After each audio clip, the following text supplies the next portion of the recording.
Hello and welcome to PC Jack. Today I'm going to show you how to initialize a secondary drive in Windows 10.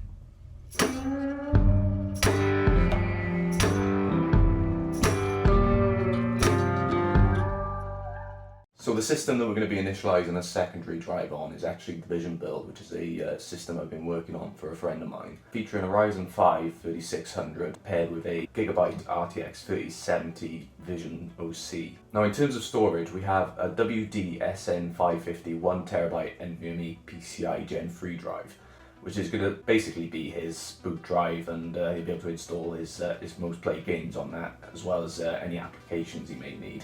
But we also have a 2TB Seagate Barracuda. Now this is going to be his mass drive for anything like videos or pictures or any other games that you may have installed. So all you would need to do, right click on the Windows icon and then go to Disk Management.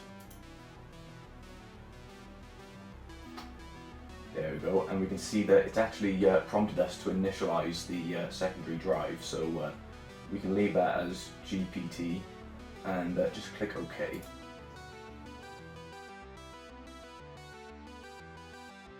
And then where it says unallocated on this partition here, all we're going to do is just right click and new simple volume. And then you'll get this setup wizard which will pop up, so we're going to just click next. And then you'll get the actual capacity of the drive come up here in megabytes, so we can leave that as is. And then assign the following drive letter. You can choose whichever one you prefer, but personally I just keep it to my D drive for my second drive. If you added another drive, then obviously you could continue on drive E, drive F, etc. And in here, you can format this volume with the following settings. Now, the only thing that I do in here is I like to give my drives a name. So for this one, what we could do is 2TB Seagate Barracuda. You can name this anything you want, but we're just going to go with the actual name of the drive just so we can distinguish between the two. Click next.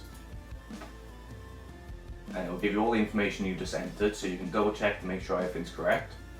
Click finish, and it'll just slowly format that drive for you. And there we go, it's just popped up as a usable drive. If you go to this PC, we now have that 2TB drive showing on here. If you found this video useful, then feel free to leave a like or comment, or subscribe for more content. I've got a couple more tutorials on the way, so hope you enjoyed, and I'll see you in the next one. Thank you.